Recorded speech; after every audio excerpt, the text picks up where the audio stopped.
Hello बच्चों, welcome back to exam गुरु। मैं हूं आपकी मेंटर शाहीन खान। देखिए, अभी हम लोग FST 7 का सलूशन कर रहे हैं। हमारा क्वेश्चन नंबर 151 और 151 में पहला सवाल जो है वो बायोमोलिक्यूल का है। ओके, देखिए, valine is a neutral amino acid. जब बायोमोलिक्यूल हमने पढ़ा है तो उसमें दिया हुआ है कि न्यूट्रल, बेसिक एंड अल्कलाइन तीनों के बारे में दिया है ना। अब न्यूट्रल होने के लिए क्या चाहिए? इसका amino acid and carboxyl group दोनों इक्वल चाहिए, और यहाँ पे ये दोनों टर्म्स दिया है। तो एसएसआर भी आपका सही है और रीजन भी सही है, और जो रीजन है वो एसएसआर को करेक्ट एक्सप्लेन कर रहा है। तो हमारा आंसर जाएगा SSR reason correct and not true explanation, और फोर्थ है करेक्ट एक्सप्लेनेशन। ओके, तो इसका ऑप्शन होगा हमारा फोर। अभी अपन नेक्स्ट सवाल देखते हैं।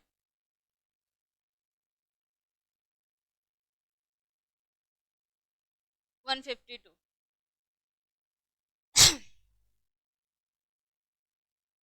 Descending order of the time duration of different stage of M phase.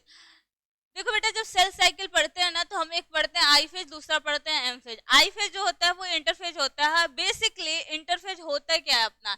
Interphase जो होता है वो सारा कार्यक्रम जो होता है, प्रिपरेशन जो होता है वो इंटरफेज में ही होता है। और एम फेज में जो होता है वो हमारा माइटोसिस और मियासिस होता है। मतलब मेन जो चीज होती है वो यहाँ पे होती है। ठीक है, अब आई फेज को चार अलग अलग पार्ट्स में डिवाइड किया गया है, लेकिन हम यहाँ पे एम फेज की बात कर रहे हैं। तो एम फेज में क्या क्या आता है? एम फेज में आपका प्रोफेज आता है, मेटाफेज आता है, टीलोफेज आता है, एनाफेज आता है। अब इसमें आपसे पूछा है डिसेंडिंग ऑर्डर ना, डिक्रीजिंग ऑर्डर और टाइम के प्रोपोर्शन में पूछा है। तो हमारा आंसर जाएगा, सबसे ज्यादा कौन सा होता है? प्रोफेज होता है। आई मीन डिक्रीजिंग, तो सबसे ज्यादा प्रोफेज, देन टीलोफेज, उसके बाद से मेटाफेज, उसके बाद बेटा एनाफेज। तो अपना आंसर जाएगा नंबर वन। ओके, इसके बाद से नेक्स्ट सवाल देखते हैं। देखिए 153, in some organism karyokinesis is not followed by cytokinesis. बेटा देखो,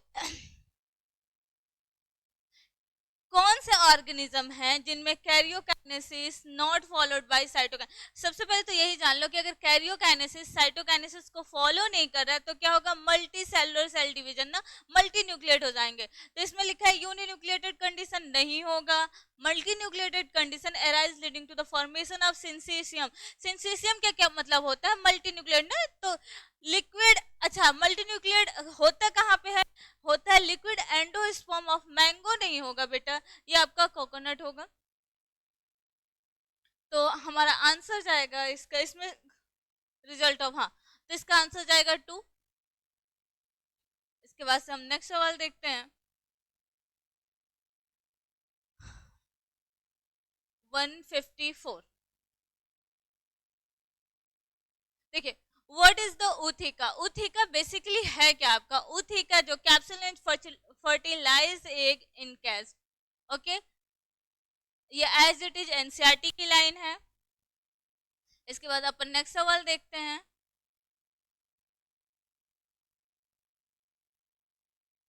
154 का फर्स्ट आंसर होगा। इसके बाद से अपन देखेंगे नेक्स्ट।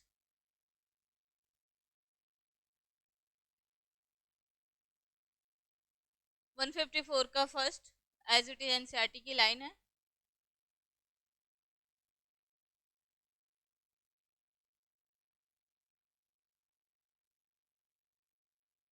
155, ये बोर्ड थोड़ा सा नया है तो ज्यादा कुछ समझ में आ नहीं रहा है इसमें। 155। ओके, देखिए, लास्ट टेस्ट में हमने पढ़ा था कि फ्लेम में लोडिंग अनलोडिंग जो प्रोसेस होती हैं दोनों एक्टिव होती हैं ना।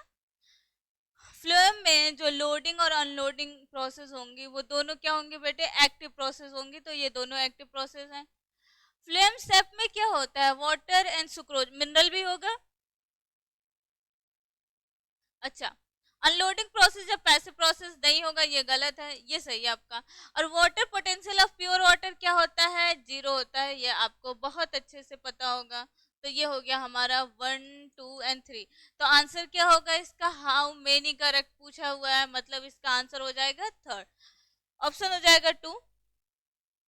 अभी अपन नेक्स्ट सवाल करते हैं 156। देखिए, restriction enzyme belong to the large class of enzyme that is called nucleases. Okay, देखो ये हमने पढ़ा हुआ है कि जो रेस्ट्रिक्शन एंजाइम है वो लार्ज क्लास ऑफ एंजाइम से बिलोंग करता है जिसको न्यूक्लियसेस बोलते हैं, ठीक है। अच्छा, अब ये क्या करता है, each restriction endonucleases organize the specific palindromic nucleotide sequence in the protein, मतलब ये दोनों सही है, पैलिंड्रोमिक सीक्वेंस होता है। तो 156 का 4, अभी 157, spraying of the plant growth regulate the sugar cane crop increase in the, हाँ देखिए बेटा इसमें आपने अगर देखा हो तो एनसीईआरटी में बहुत साफ साफ दिया है और 20 टन्स पर एकड़ बढ़ा देता है किसकी स्पेयरिंग करने से, तो ये इसमें आंसर जाएगा हमारा जिब्रेलिन, इसका होगा ऑप्शन थर्ड। अभी अपन नेक्स्ट सवाल देखते हैं 150। स्पर्मेटिड को स्पर्मेटोजोआ में चेंज करने के प्रोसेस को क्या कहते हैं। अगर आपने लाइन देखी हो तो, जहां पे फिगर देखा हो एक्चुअली आपने, इसका होगा थर्ड, ये बोर्ड थोड़ा सा मैटर कर रहा है, ये जिबरलिन, ये होगा थर्ड। अभी अपना 158 देखिए, स्पर्मेटिड को स्पर्मेटोजोआ में चेंज करने के प्रोसेस को क्या कहते हैं, डिफरेंशिएशन, ठीक बेटा, ये हो गया। तीन चीजें होती हैं अगर आपने देखा हो, एक होता है स्पर्मिएशन, एक होता है स्पर्मेटोजेनेसिस, और तीसरा होता है स्पर्मियोजेनेसिस ना। बट यहाँ पे स्पर्मेटिड को स्पर्मेटोजोआ में चेंज करने के प्रोसेस को बोलते हैं डिफरेंशिएशन। तो ये हो गया हमारा 158 का सेकंड।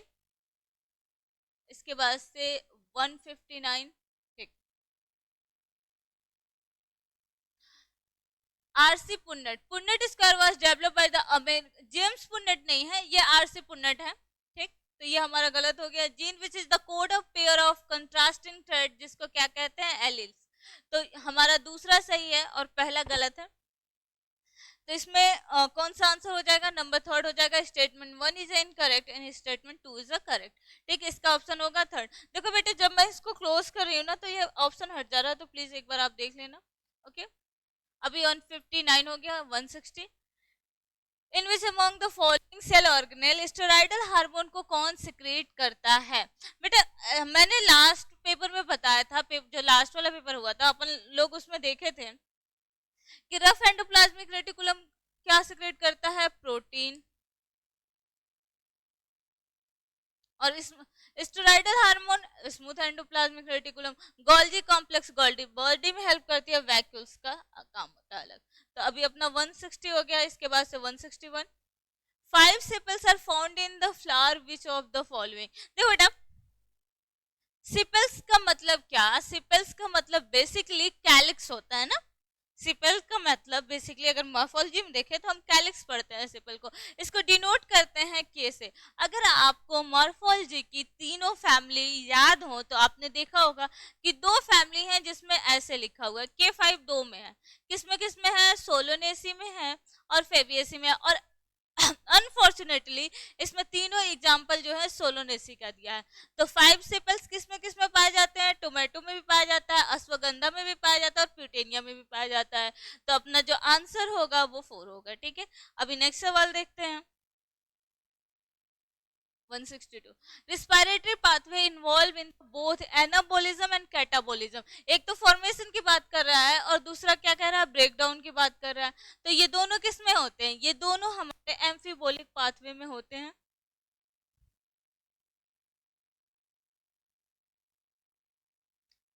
ये दोनों बेटा हमारे एम्फीबोलिक पाथवे में होते हैं, ठीक है।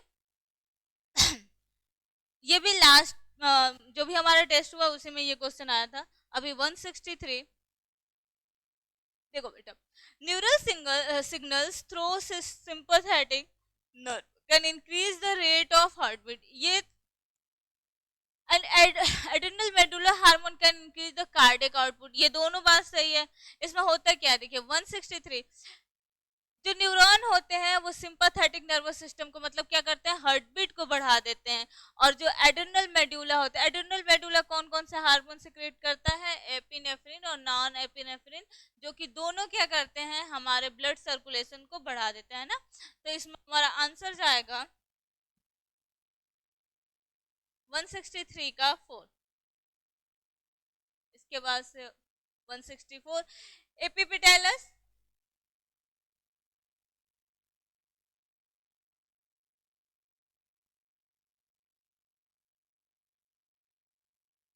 देखिए epipetalous, pentamerous, actinomorphic, bicarpellary flowers,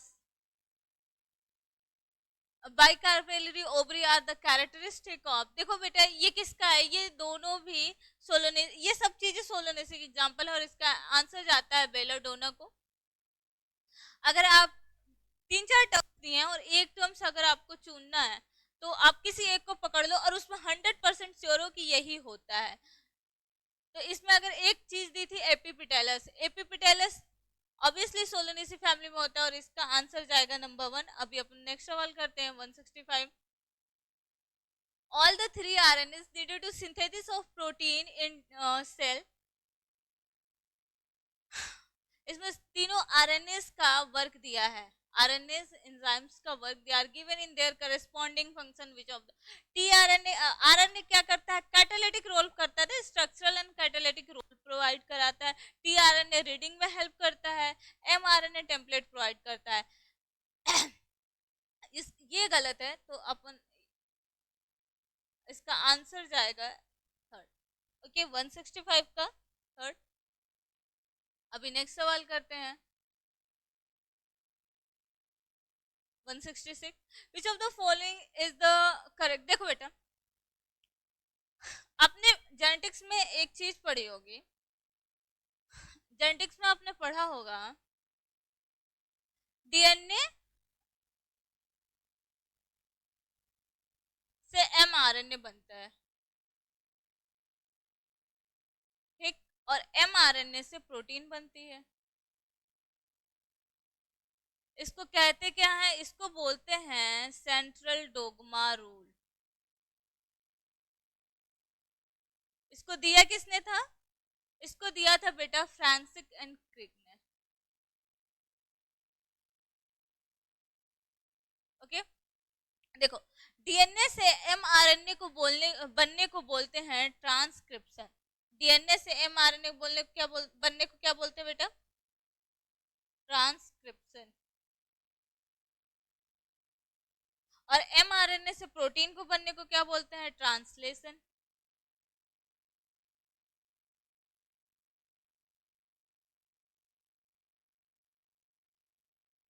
और डीएनए से डीएनए को बनने को क्या बोलते हैं, रेप्लिकेशन।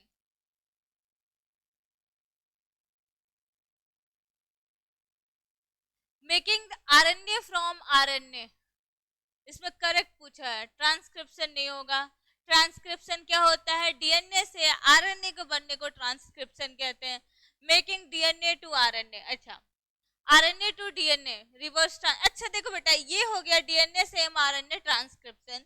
तो एमआरएनए से सॉरी दूसरे कलर के पेन से यूज करते हैं। अब एमआरएनए से डीएनए को बनने को क्या बोलेंगे बेटा, रिवर्स ट्रांसक्रिप्शन।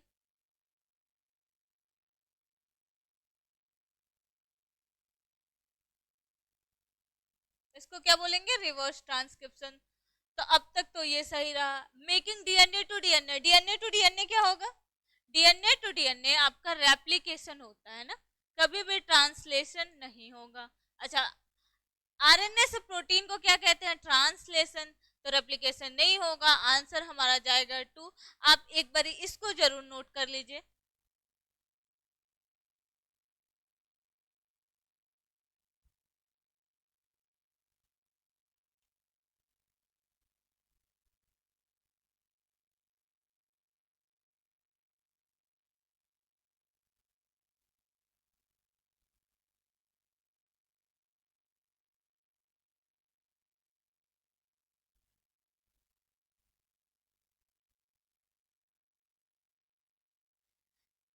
जहाँ भी आप पढ़ते हैं, जहाँ भी पेपर आप सॉल्व करते हैं, एक बारी पेपर में लिख लो, या जैसे भी हो आप इसको जरूर एक बारी नोट कर लीजिए।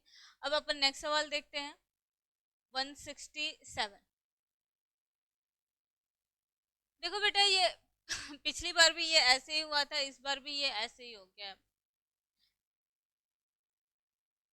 ये जो है ये बार बार पेपर में आ रहा है और ये करेक्ट नहीं हो पा रहा है। रोप ए, PUV2, BMH1, ये देखो आपका ए है, ये बी है, ये सी है और ये डी है। ठीक होता है, ये चार्ज से होता है, PUBM फिर से होता है, सेल इससे होता है। तो 1 का ए, बी का 2, सी का 3 एंड डी का 4। ठीक, तो इसका आंसर यही होगा। इसके बाद से 168। India was the amongst last country. देखो बेटा इंडिया जो है वो लास्ट कंट्री नहीं थी, फर्स्ट कंट्री थी जो कि नेशनल लेवल पे रिप्रोडक्टिव हेल्थ पे वर्क करी थी। ठीक है, India is the first country जो नेशनल लेवल पे रिप्रोडक्टिव हेल्थ ऑर्गेनाइजेशन पे वर्क करी थी। अच्छा, एमिनोसेंटेसिस क्या होता है? यूज करते हैं test the presence of certain genetic disorder, जैसे कि डाउन सिंड्रोम, जो भी क्रोमोसोमल बेसिस डिसऑर्डर होता है वो हो गया, हीमोफीलिया हो गया, डेवलपिंग फीटस। तो हमारा इसका पहला गलत हो गया, दूसरा सही हो गया। तो इसका आंसर जाएगा third. Statement 1 is incorrect but 2 is correct. देखो इसके बाद से अपन नेक्स्ट सवाल करते हैं, 169। Osteocyte are present in the space. देखो पहले तो मुझे यही बता दो ओस्टियोसाइट्स क्या होता है। ओस्टियोसाइट्स जो होता है, हम ब्लड के सॉरी बोन के सेल को ओस्टियोसाइट्स कहते हैं।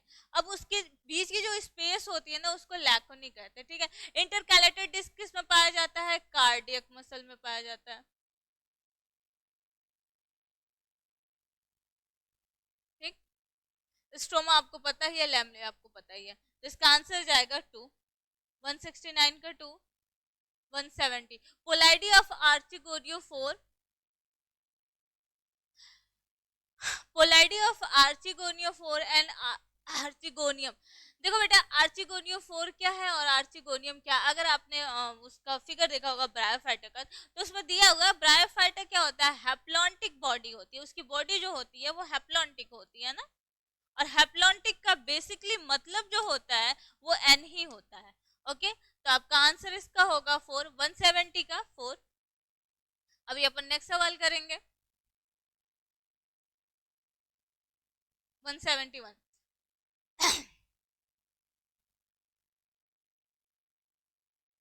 देखिए, thalassemia and sickle cell anaemia are caused due to problem in globulin molecule synthesis. Select the correct option.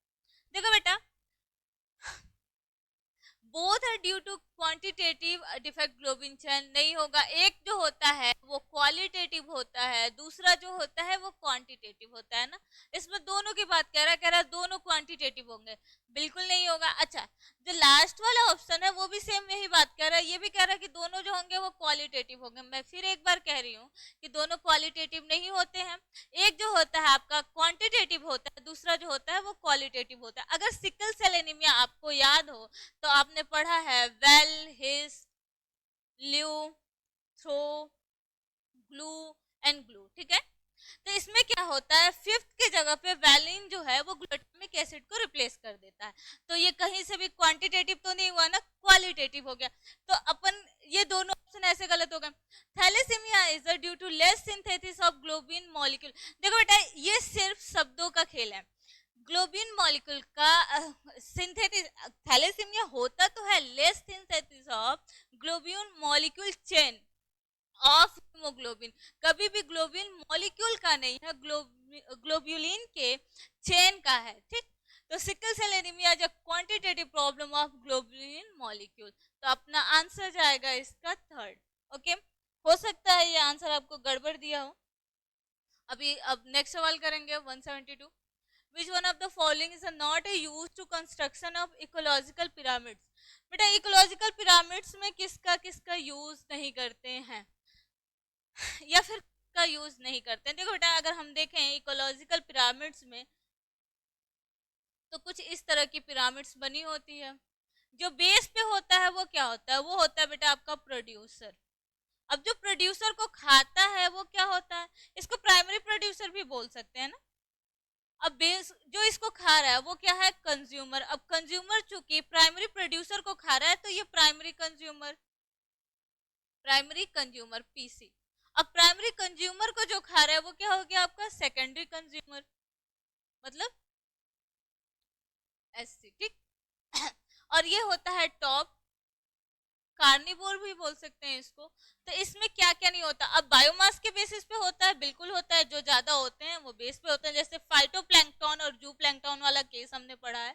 Okay, तो बायोमास के बेस पे है तो हो जाएगा, नंबर ऑफ ऑर्गेनिज्म के बेस पे है तो भी हो जाएगा, और एनर्जी के बेस पे है तो भी हो जाएगा। कौन सी चीजें नहीं आती, तो इसमें शेप, कलर ऑफ ऑर्गेनिज्म नहीं आता, तो हमारा आंसर होगा 172 का फर्स्ट। अभी अपन नेक्स्ट सवाल देखते हैं 173। Biomagnification of DDT in aquatic food chain from the small fish eating the birds, how many times of DDT increase. देखो कितने टाइम पे हुआ था, पहले क्या था, फाइटोप्लैंक्टन ने खाया, फिर उसको जूप्लैंक्टन ने खाया, फिर अदर खाया, फिर अदर खाया, तो ऐसे ऐसे करते ये 50 टाइम्स बढ़ा था। ओके, ये कैलकुलेटिव क्वेश्चन है। इसके बाद से अपन 174 नेक्स्ट सवाल देखते हैं। In human body the vertebral column sequence, I am sorry 174, ये रहा आपका मार्क। देखिए, in human body the vertebral column sequence from the head towards foot. अगर आप वर्टिब्रेटा की बात करें या फिर उनकी बात करें जिनमें वर्टिब्री पाई जा रही है, तो इसका सीरियल वाइज नंबर क्या होता है। देखो बेटा, अब मैं यहाँ पे इसके नंबर्स भी बता दे रही हूँ इसका, और बेसिकली याद करने का तरीका क्या होता है, C7 T12 L5 S1 and C1, ठीक। सर्वाइकल कितना होता है बेटा, ये सीरियल वाइज भी है, सेम ऐसे ही पाया जाता है। पहले क्या होता है, सर्वाइकल होता है, उसके बाद से थंबर होता है, उसके बाद से थोरेसिक होती है, सॉरी, उसके बाद से लंबर होता है, उसके बाद से सैक्रम होता है, और लास्ट में कॉक्सिल बोन होती है। तो सर्वाइकल, थोरेसिक, लंबर, सैक्रम और कॉक्सिल, ये पहले में दिया हुआ है C7 T12 L5 S1 and C1। ये एक बार नोट कर लीजिए, ये आपका आएगा 174 का 1, ये जरूर नोट कर लीजिए, C7 T12 L5 S1 and C1।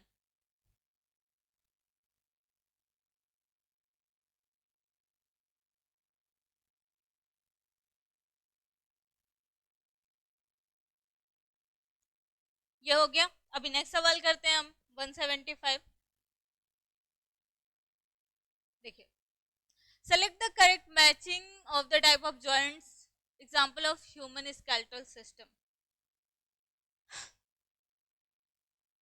इसमें करेक्ट पूछा है, किसमें होता है, select the correct matching of the following. देखो, cartilaginous joint between the frontal and parietal bone. देखो बेटा, कार्टिलेजनस जॉइंट जो होता है वो परमिट करता है थोड़े से मूवमेंट के लिए, लेकिन फ्रंटल एंड पैराइटल बोन में क्या थोड़ा मूवमेंट होता है, एक बार आप बताएं मुझे। 175 में पहला ही सवाल है, कार्टिलेजनस जॉइंट क्या फ्रंटल एंड पेराइटल बोन में थोड़ा भी मूवमेंट होता है, pivot joint between third and fourth cervical नहीं होना, hinge joint between humerus and pectoral girdle बिल्कुल नहीं होना, hinge joint between humerus, hinge joint क्या होता है, एल्बम पाया जाता है, नहीं तो नी में पाया जाता है, और ग्लाइडिंग जॉइंट होता है बिटवीन कार्पल्स। 175 का अपन होगा 4। इसके बाद से नेक्स्ट सवाल 176, plant growth is a unique. देखिए, plant growth is a unique because plant retain the capacity for unlimited growth throughout the life. क्यों होता है, क्योंकि इसके रूट पे और सूट एपेक्स दोनों जगह पे क्या पाए जाते हैं, मेरिस्मेटिक टिश्यू पाए जाते हैं, जिनकी कैरेक्टरिस्टिक ही होती है सेल डिवीजन। तो क्या होता है इनमें, unlimited growth throughout the life, बिल्कुल।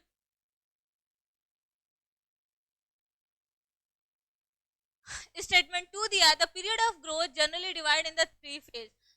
मेरिस्मेटिक रीजन होगा, अगर आपने रूट पढ़ा है वहां पे तो बहुत सुंदर सा एक फोटो के रूट में दिया हुआ है elongation, maturation and meristematic phase. तो हमारा ये भी सही है और स्टेटमेंट 2 भी सही है। आंसर जाएगा इसका 4। Both statement 1 and 2 are correct. Okay, अभी नेक्स्ट सवाल देखते हैं 177। Phototropic region curvature is the result of uneven distribution of the,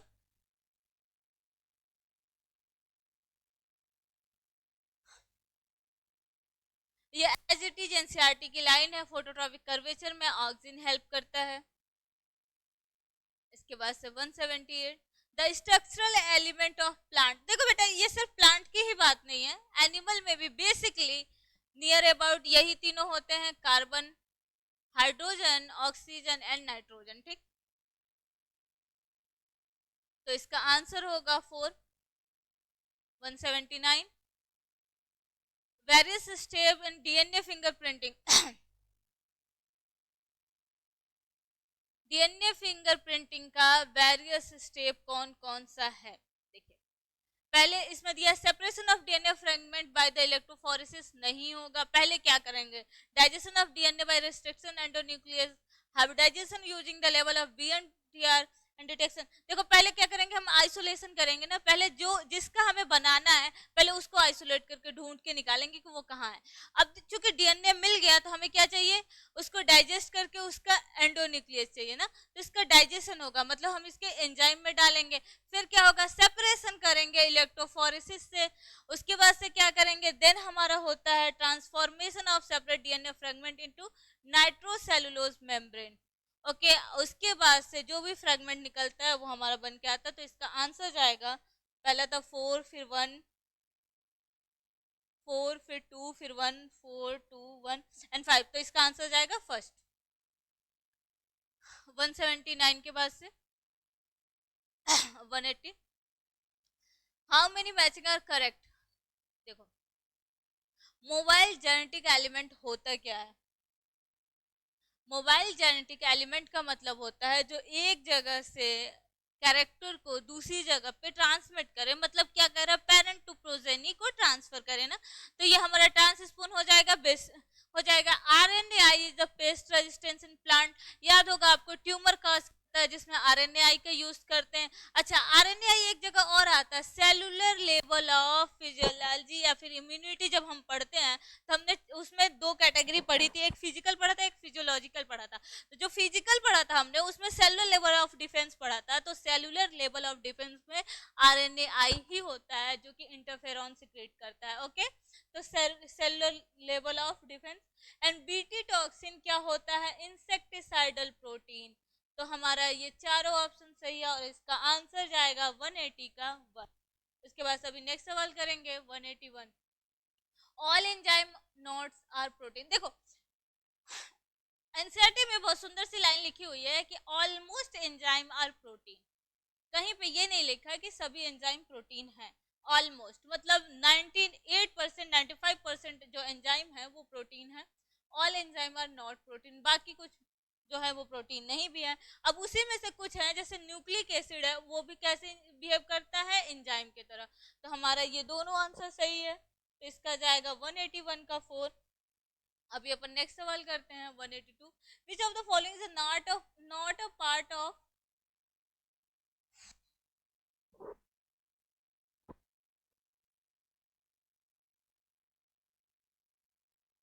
182। Okay,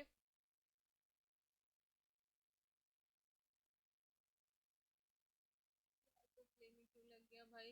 देखिए, विच of the following is not a part of renal pyramids, इसमें से कौन सा नहीं होगा, पेरिट्यूबुलर कैपिलरीज होंगे, कलेक्टिंग डक्ट्स भी होगा और लूप ऑफ हेनले भी होगा। अगर आपने लास्ट पेपर में मैंने बताया था तो इसका आंसर जाएगा कन्वोल्यूटेड ट्यूब्यूल्स, जो कि नहीं होता है ना। तो अब हो गया 183। देखिए 183, prokaryote control the rate of transcriptional initiation is the predominant site for control of gene expression। इसको बार बार लॉक करना पड़ा। एक In prokaryote, control the rate of transcriptional initiation is the predominant side of control of gene expression. ये सही है. Regulation of lac operon refer to positive नहीं होगा, ये negative होगा. तो हमारा पहला सही है और दूसरा गलत है. Lac operon क्या करता है? Negative regulation कराता है.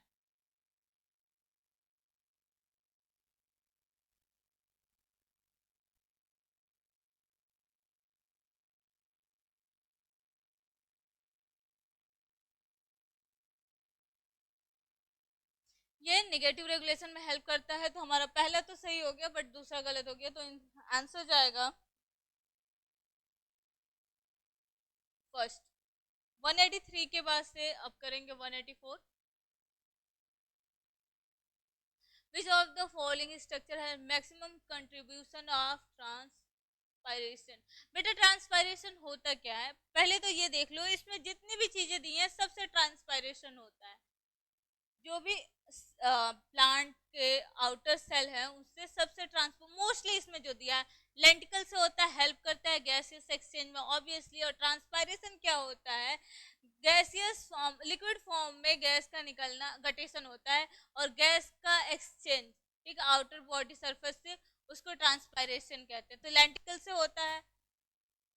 विच ऑफ द फॉलोइंग स्ट्रक्चर है मैक्सिमम कंट्रीब्यूशन? तो ये हो जाएगा स्टोमेटा. स्टोमेटा बेसिकली इसी के लिए हेल्प करता है. लेंटिकल से भी होता है, हाइड्रोथोड से भी होता है, जिसको गटेशन कहते हैं, इनडायरेक्टली गटेशन भी कहते हैं. और गटेशन होता क्या है? लिक्विड फॉर्म में,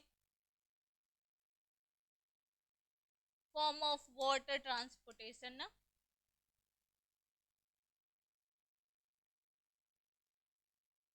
तो इसका आंसर जाएगा 184 का 3. अभी नेक्स्ट सवाल करते हैं 185. Which of the following pair represent the product of reductive animation? देखो बेटा,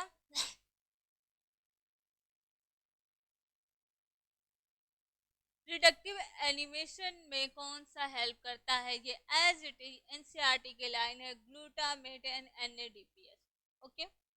अभी अपन नेक्स्ट सवाल करेंगे 185 के बाद से 186.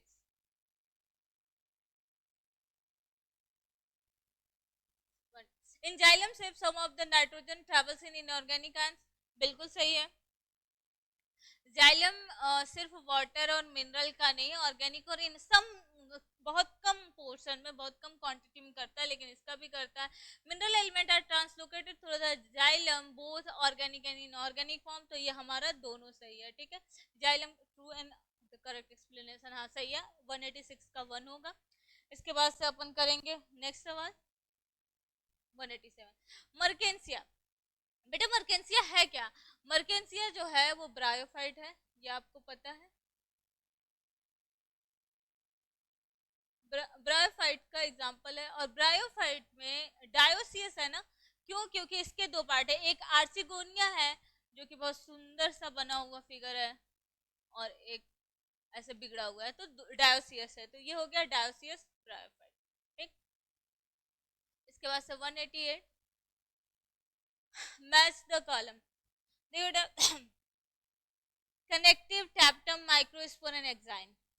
एक्साइन क्या होता है? पॉलन ग्रेन के आउटर लेयर को हम बोलते हैं एक्साइन, जो कि सबसे हार्डेस्ट मटेरियल स्पोरोपोलिन से बना होता है.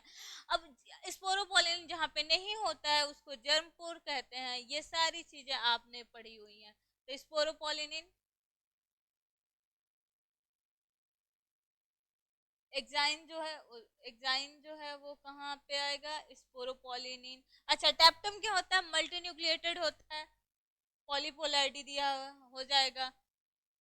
हाँ. इसके एक्साइन, यहाँ से मैं थोड़ा सा ये बता रही हूँ, डी का 3 दिया हुआ. देखो यहाँ पे डी का 3 है और यहाँ पे डी का 3 है, ये दो चीज गलत हो गई. ठीक है. पॉलीपोलैरिटी बी का 1, बी का 1. तो ये होगा इसका आंसर 1.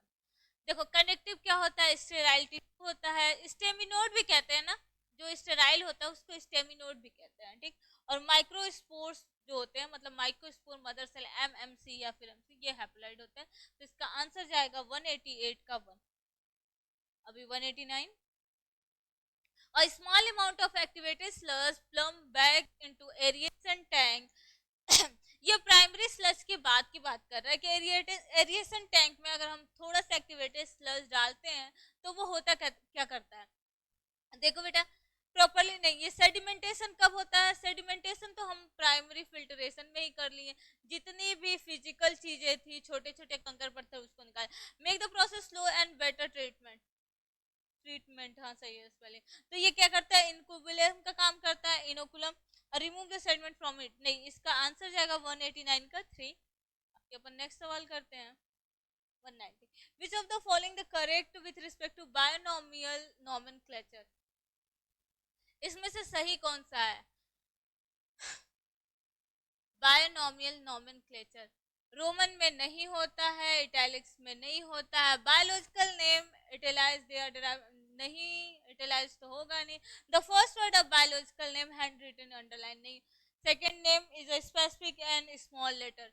अच्छा फर्स्ट क्या होता है, जीनस होता है जिसको कैपिटल लेटर से लिखते हैं, जैसे कि हम लिख रहे हैं मैग्नीफेरा इंडिका ना,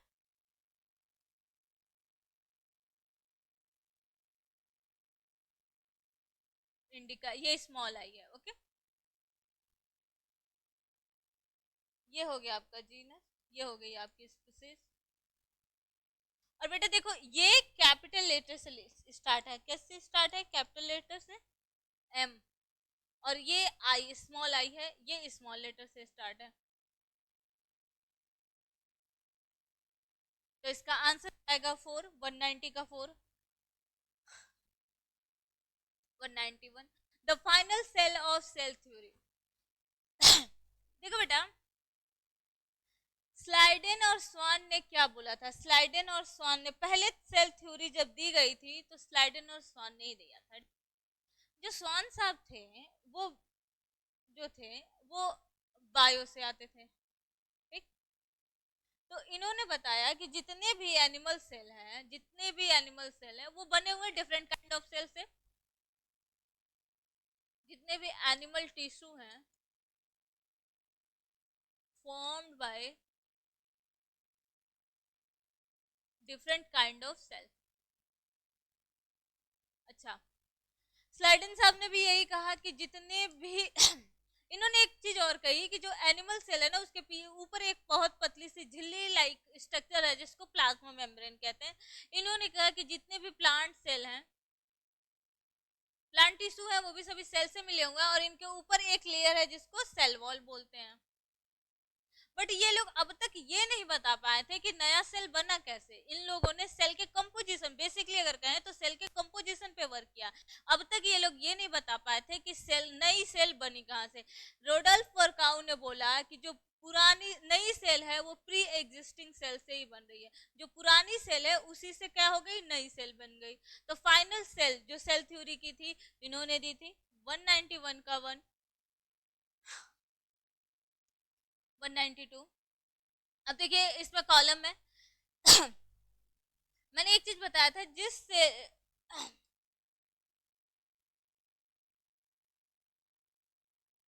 हाँ देखिए जिसमें ASC लगा हुआ लास्ट में वो क्या है बेटा, आपका एंजाइम है, ठीक। अब प्लांट सेल को डाइजेस्ट करने के लिए कौन सी एंजाइम की जरूरत होगी, अब आपको ये पता है कि प्लांट सेल बना किससे है, तो प्लांट सेल जो है बेसिकली सेलुलोज से बना, और सेलुलोज को डाइजेस्ट करने के लिए कौन से एंजाइम चाहिए, सेलुलेज। अच्छा फंगल सेल मतलब फंजाई की सेल किससे बनी है, काइटिन से, और काइटिन को डाइजेस्ट करने के लिए क्या चाहिए, काइटिनेज। बैक्टीरिया जो होता है वो लाइसोजाइम होता है, ठीक है। तो ए का 3, बी का 1 एंड सी का 2, plant cell cellulase and B का काइटिनेज, तो आंसर होगा 192 का 1, 190,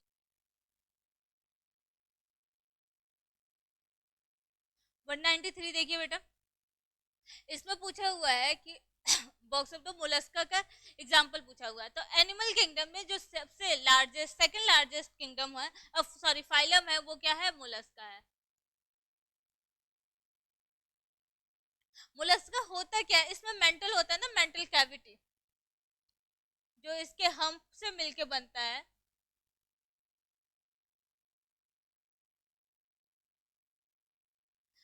एप्लीसिया होगा, पाइला होगा, एस्टेरिस नहीं होगा, इकाइनोडर्मेटा होता है, इकाइनस भी नहीं होगा, पेट्रोपस नहीं होगा।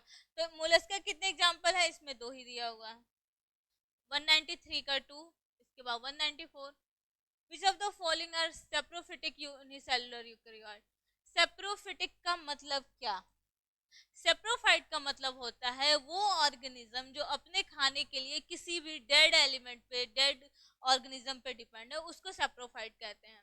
ठीक, अब सेप्रोफाइट जो होता है यूनिसेलुलर यूकैरियोट मतलब मोनिरा और प्रोटिस्टा दोनों यूनिसेलुलर है, एक है आपका यूकैरियोट और दूसरा है प्रोकैरियोट। ठीक, तो इसका एग्जांपल हो जाएगा स्लिम मॉड्यूल्स। 194 का 3। देखो बेटा 195, herbarium sheet carry the level of providing information about the all cell following. देखो हर्बेरियम सीड में क्या क्या होता है? हर्बेरियम सीड में डेट होता है, जिस दिन कलेक्ट किया गया था। दोनों नेम होते हैं, कलेक्टर्स का भी नाम होता है, botanical name of the species. Height of plant नहीं होती ना, तो one about all the following except, तो इसका हो जाएगा 195 का 4। 196, which of the incorrect with respect to humans?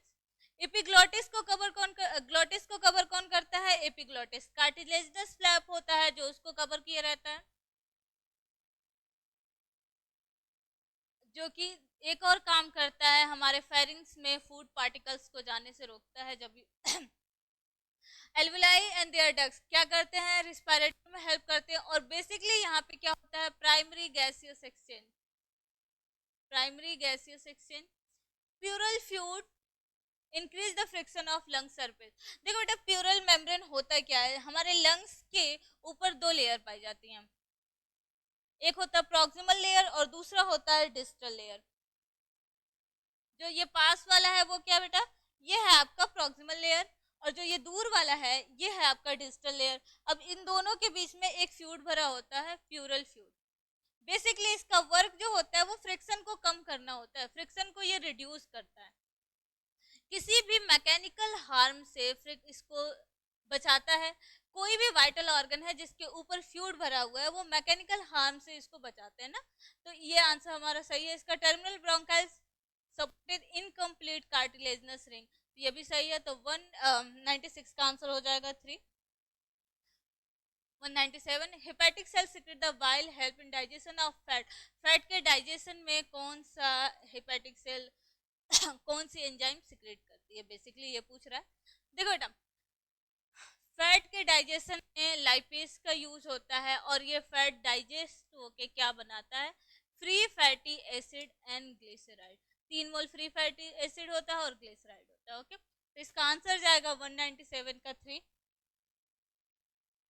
198, ये अभी अभी ऐड हुआ है एनसीईआरटी में, नई लाइन है ये। कैलोरीफिक वैल्यू क्या होती है? कौन सा पार्टिकल डाइजेस्ट होके कितनी ज्यादा एनर्जी देता है? तो सबसे ज्यादा अगर कैलोरीफिक वैल्यू देखी जाए तो फैट की होती है, देन प्रोटीन की होती है, उसके बाद से कार्बोहाइड्रेट की होती है। तो 198 का 4, इसका 9 पॉइंट समथिंग होता है, इसका 6 पॉइंट समथिंग होता है, इसका 4 पॉइंट समथिंग होता है। 199, cat and dog have order, कौन सा ऑर्डर होगा? कार्निवोरा होता है, सेम क्या होगा इन दोनों में? कार्निवोरा होता है। 199, सॉरी,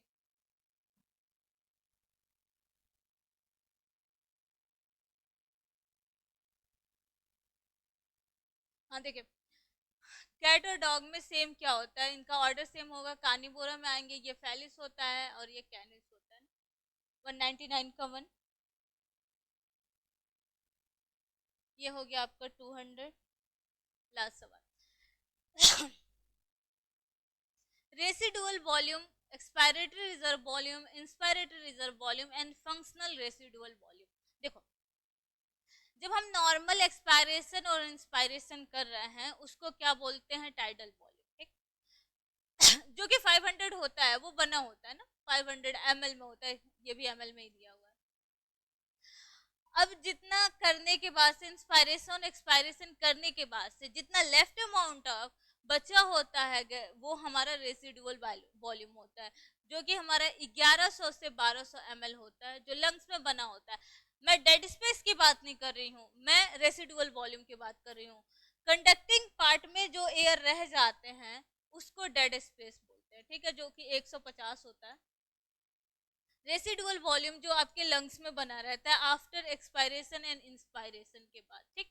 अच्छा, एक्सपायरेटरी रिजर्व वॉल्यूम जितना आप टाइडल वॉल्यूम के अलावा गैस को निकालते हो वो होता है आपका एक्सपायरेटरी रिजर्व वॉल्यूम। ये हो गया। इंस्पायरेटरी रिजर्व वॉल्यूम 2100 से 2300। और आपका फंक्शनल रेजिडुअल वॉल्यूम क्या होता है?